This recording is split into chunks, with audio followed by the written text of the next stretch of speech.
선언으로 더불어민주당 제266차 최고위원을 속개하겠습니다. 최고위원을 시작하겠습니다.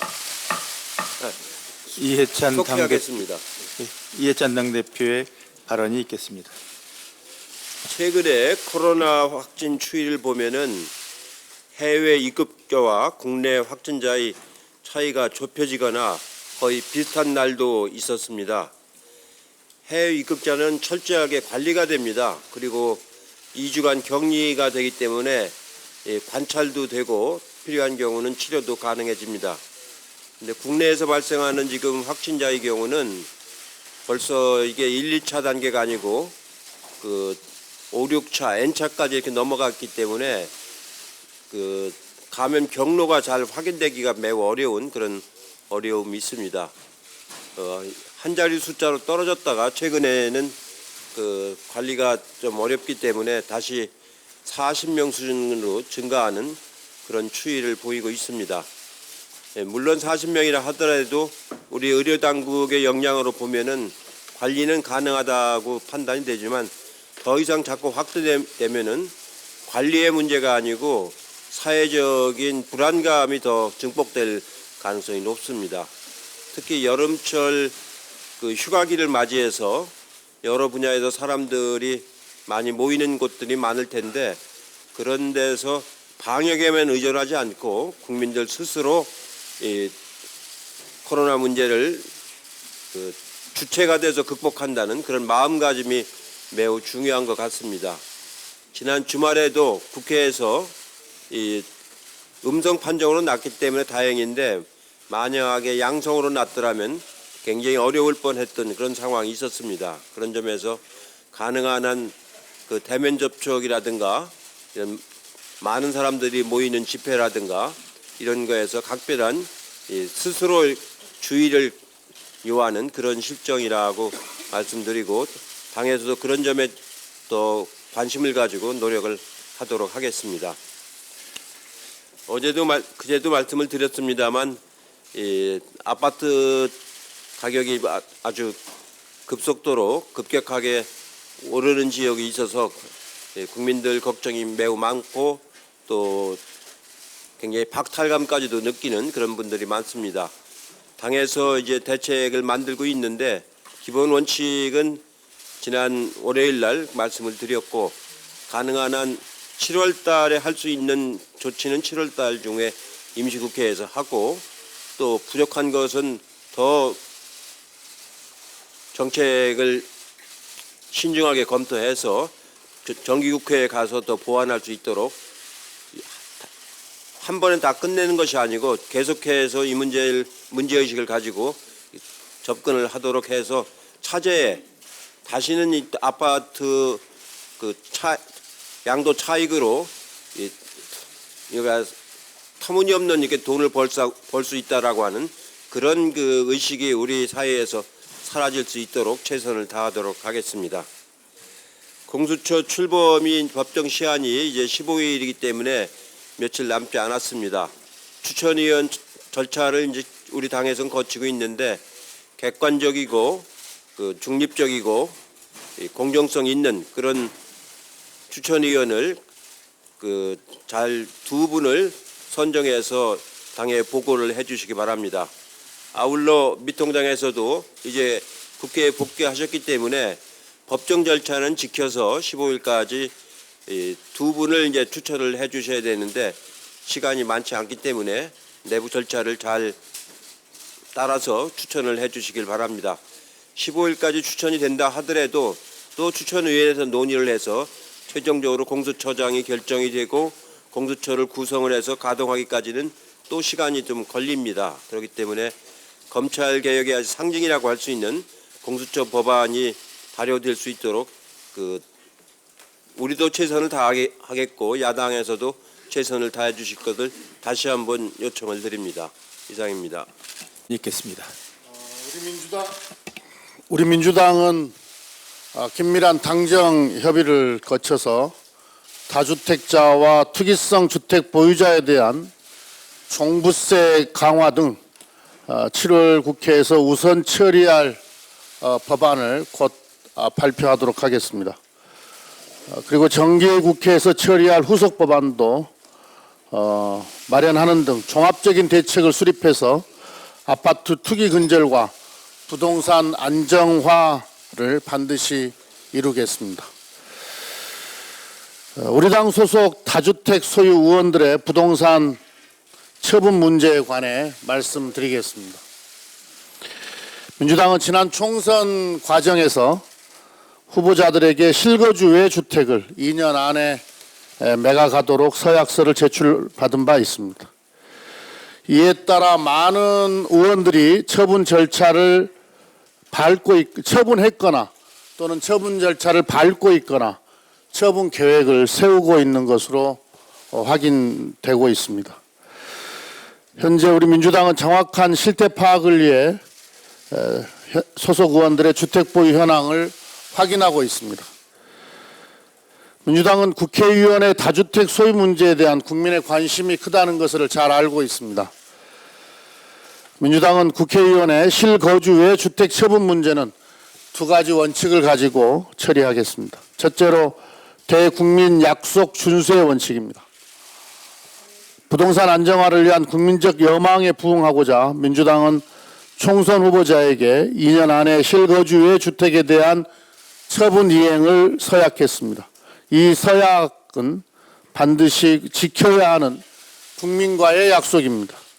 민주당은 해당 의원들이 국민께 약속드린 서약이 실천될 수 있도록 조치하겠습니다.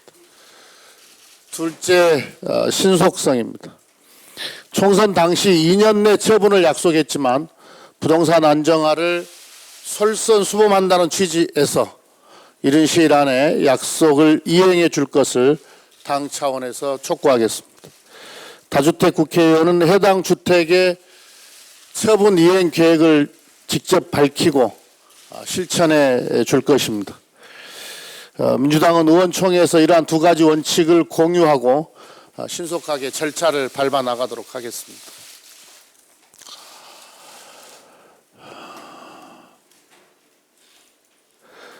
오늘 우리 외교안보라인은 비건 부장관 겸 한반도 특별대표와 외교차관 전략대화와 북핵 수석대표 협의를 진행합니다.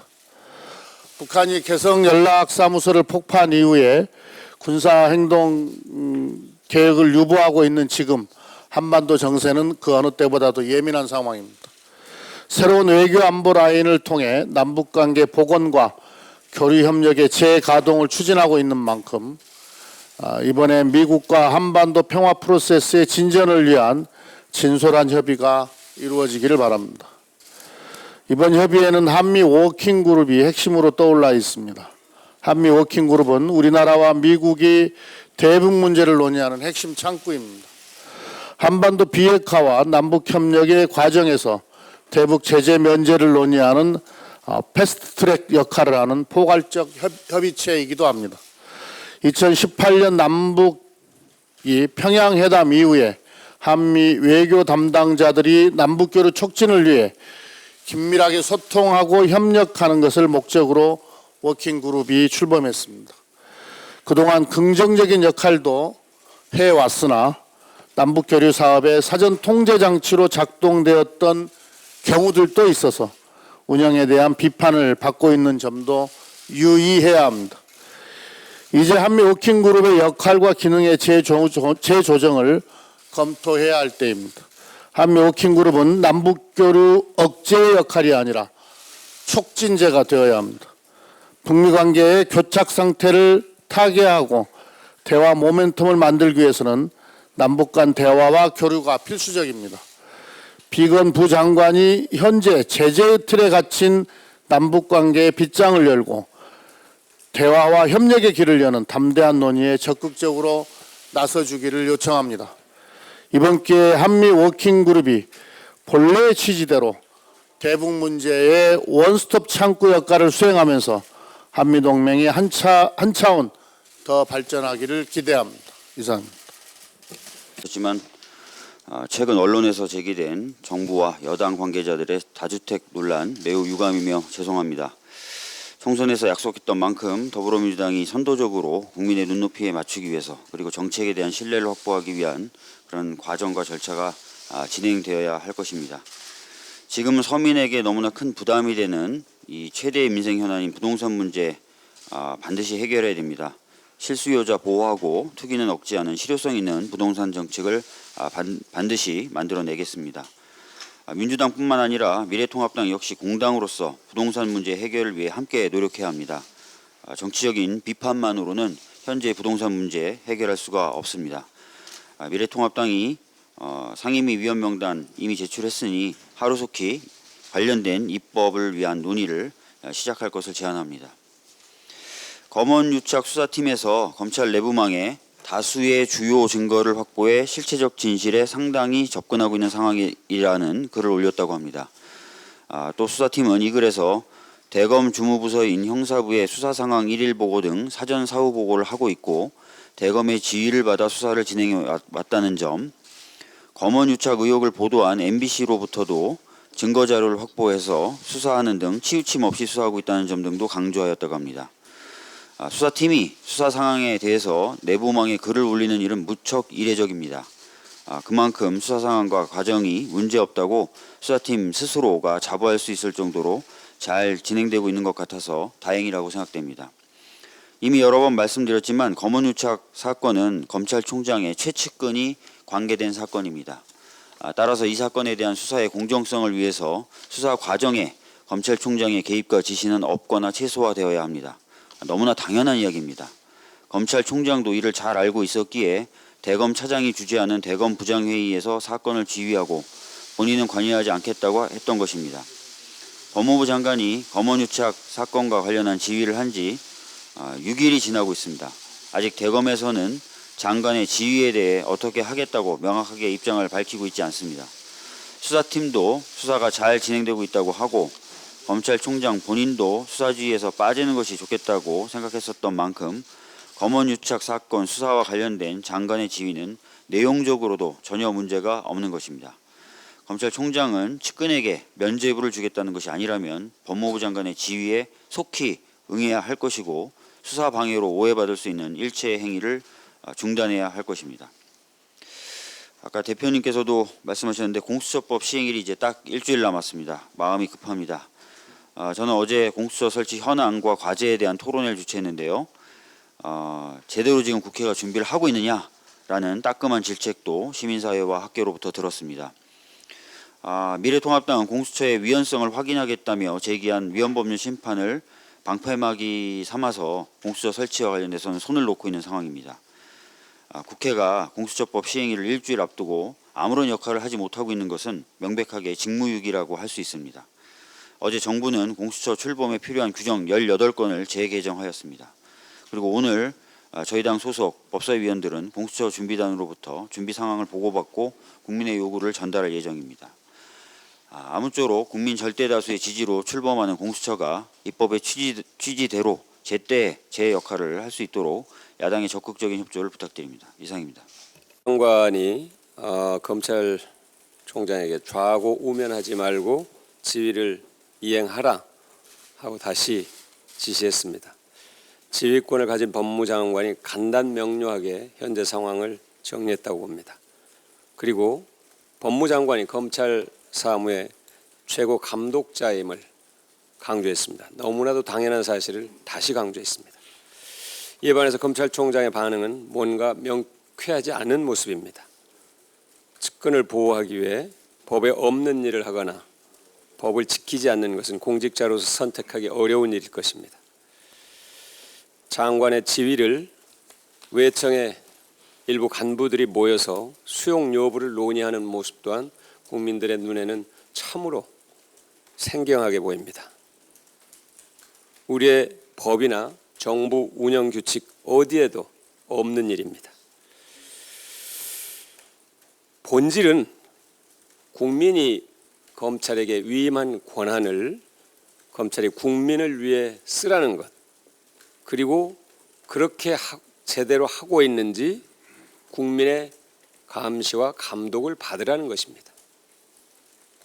이 본질을 놔두고 법무장관과 검찰총장의 대립이나 갈등이나 전면전이라는 등 전혀 본질을 벗어난 접근을 하는 것은 이 상황을 해결하는 데 도움이 되지 않을 것입니다. 관련해서 최근 진행되고 있는 조국 전 장관 가족 관련 재판에서 검찰의 공소 사실을 입증할 증거가 충분치 않다면서 법원이 검찰 주장을 사실상 받아들이지 않고 있습니다. 돌이켜보면 지난 1년 동안 검찰의 수사와 기소가 매우 무리하게 이루어졌다는 것, 꽤 맞추기가 아니었나 하는 합당한 의심을 하게 만들기에 충분합니다. 다시 한번 검찰이 국민이 위임한 권한을 오로지 국민을 위해서만 쓰라는 것, 조직 보호를 위해 쓰지 말라는 것, 이것이 국민의 뜻이라는 것을 다시 한번 강조합니다. 이상입니다. 이인영 통일부 장관 후보자가 6일 워킹그룹을 통해 할 수 있는 일과 우리 스스로 판단해서 할 수 있는 일을 구분해서 해야 한다라며 독자적 남북관계 개선을 위한 창의적 해법을 강조했습니다. 이인영 후보자의 남북관계 개선 의지 표명을 환영합니다. 워킹그룹은 한미 간 대북 공조를 위해 출범했지만 남북관계 개선에 도움이 되기보다는 대북 제재 이행에 기울어져 있다는 평가를 받아왔습니다. 이에 따라 일각에서는 해체해야 한다는 주장까지 나오고 있습니다. 한미 공조의 틀은 유지하면서도 한국의 자율성을 높이고 대북 제재에 해당하지 않는 민간 차원의 남북 교류는 우리 스스로 추진할 수 있도록 하는 등 워킹그룹을 한반도 평화의 디딤돌로 재정립해야 합니다. 남북관계 개선을 위한 창의적 해법의 가장 현실적인 방안은 북한 개별관광입니다. 개별관광은 유엔 제재 대상에 해당하지 않고 우리가 독자적으로 추진 가능한 사업인 만큼 남북이 의지만 있다면 곧바로 시행할 수 있습니다. 우선 개성관광부터 추진할 것을 제안합니다. 개성은 도라산역에서 불과 13km 떨어져 있어 당일 일정으로 쉽게 다녀올 수 있을 뿐만 아니라 2007년에 이미 개성관광을 시행한 적이 있기 때문에 기반 시설도 갖춰져 있습니다. 남북이 합의한다면 개성관광의 경우 즉시 추진할 수 있는 사업입니다. 이를 시작으로 금강산 관광과 개성공단 재개 등 다양한 남북교류 협력 사업을 단계적으로 확대해 나가야 합니다. 지속적인 교류와 협력만이 한반도 평화와 번영을 위한 해법입니다. 개별관광처럼 대북 제재에 저촉되지 않으면서도 남북이 교류할 수 있는 창의적인 방법을 모색해서 교착 상태에 빠진 남북관계 돌파구를 마련해야 합니다. 이상입니다.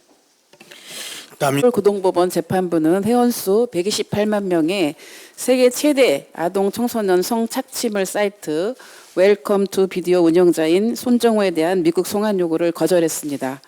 상상하지 못할 정도로 낮은 연령의 아동들이 강금, 나치, 인신매매되어 성인에게 성폭행당하는 영상 25만 건 이상을 배포, 유통, 판매한 성범죄자이며 최악의 반인륜적 범죄이자 국제적으로 가장 지탄받은 범죄를 저질러온 손정호에게 자유를 준 재판부의 결정에 분노하지 않을 수 없습니다. 재판부가 이번 결정에서 지키고자 했던 것이 과연 무엇입니까? 재판부는 범죄인을 인도하지 않는 것이 대한민국의 아동 청소년 음란물 제작을 예방하고 억제하는 데 상당한 이익이 된다라는 이해할 수 없는 문장으로 답을 했습니다. 국민들이 과연 납득할 수 있겠습니까? 사법부의 신뢰를 잃은 국민들의 분노와 절망이 들끓고 있습니다. 담당 판사인 강영수 부장판사의 대법관 후보 박탈 청원이 단 하루 만에 36만 명을 돌파했으며 디지털 교도소라는 사이트가 등장해서 가해자의 신상을 공개하면서 사법부의 관대한 처벌을 조롱하고 있습니다. 손정호는 2년 넘게 4개국이 공조하고 32개국이 협조해서 겨우 검거한 범죄자입니다. 그런 자에게 2년을 구형한 검찰이나 1년 6개월을 선고한 법원, 검거된 사이트 이용자 235명 중에 43명만이 기소되고 단 한 명도 징역형을 받지 않은 결과를 보고도 국민들이 사법정의 실현을 신뢰할 수 있겠습니까? 국민은 판결을 통해서 사회가 던지는 공적 메시지를 수신합니다. 지금도 플랫폼을 옮기며 끊임없는 범죄를 저지르는 무수한 범죄자들이 있습니다. 재판부의 이번 판결은 한국에서는 아동 청소년에 대한 성착취를 자행해도 가볍게 처벌될 수 있다는 확신을 심어주었습니다. 사법부는 현 상황에 대한 국민의 분노를 무겁게 받아들여야 합니다. 아동 청소년 성착취 범죄가 근절되지 않는데 사법부는 책임이 없는지 가슴에 손을 얹고 생각해 보십시오. 손정호에 대한 엄정한 추가 수사와 강력 처벌을 시작으로 성범죄자들에 대한 철저한 수사와 엄정한 처벌만이 사법부의 실추된 명예를 되찾아오는 길임을 명심하시기 바랍니다. 국민들은 가해자가 아니라 피해자를 보호하는 법의 권위보다 사회정의를 중시하는 사법부를 원합니다. 이상입니다. 네, 이형석 대표님과 원내대표님도 언급을 했습니다만 저희 더불어민주당은 집값 안정이 가장 시급한 민생 현안이라는 인식하에 부동산 대체 입법에 속도를 내고 있습니다. 다주택자와 투기성 단기 매매 등에 대해 세부담을 강화하는 게 핵심입니다. 앞으로 국회 입법을 통해 전방위적 과세 강화 등 강력한 투기 억제책이 효과를 발휘하면 실수요자 중심으로 집값이 안정될 것이라고 믿습니다. 집 없는 서민, 신혼부부, 청년 등이 더는 집값에 눌려 고통받는 일은 없어야 합니다. 빈부격차와 사회 불평등을 심화시키는 부동산 투기 또한 반드시 근절돼야 합니다. 다주택자와 투기성 단기 매매에 대해 높은 세금을 매겨 일부 계층의 불로소득에 대한 욕망을 강력히 제어해야 하는 이유입니다. 그럼에도 불구하고 미래통합당 주호영 원내대표가 다주택을 보유한 정치인들에게 매각을 요구하는 건 반헌법적 발상이라고 이렇게 주장하고 있습니다. 온당치 않습니다. 주 대표는 또 정책이 작동하지 않는 가운데 집만 팔라고 다그치는 것은 무능함을 자인하는 꼴이라는 언급도 하였습니다.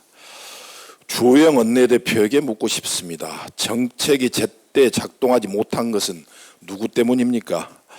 20대 국회에서 22번에 달하는 국회 보이콧을 자행하며 11.6 부동산 대책 후속 입법을 반대한 미래통합당의 몽리 때문에 정부의 부동산 정책이 재임을 받지 못한 결과입니다. 부동산 정책과 관련하여 미래통합당은 더 이상 정책의 발목만 잡는 구태를 이제 버리고 21대 국회에서는 건전한 대안정당으로 거듭나시길 촉구합니다. 이상입니다. 네, 이상 모두 발언을 다른 사람이 없으시면은 이어서 경기도와 예산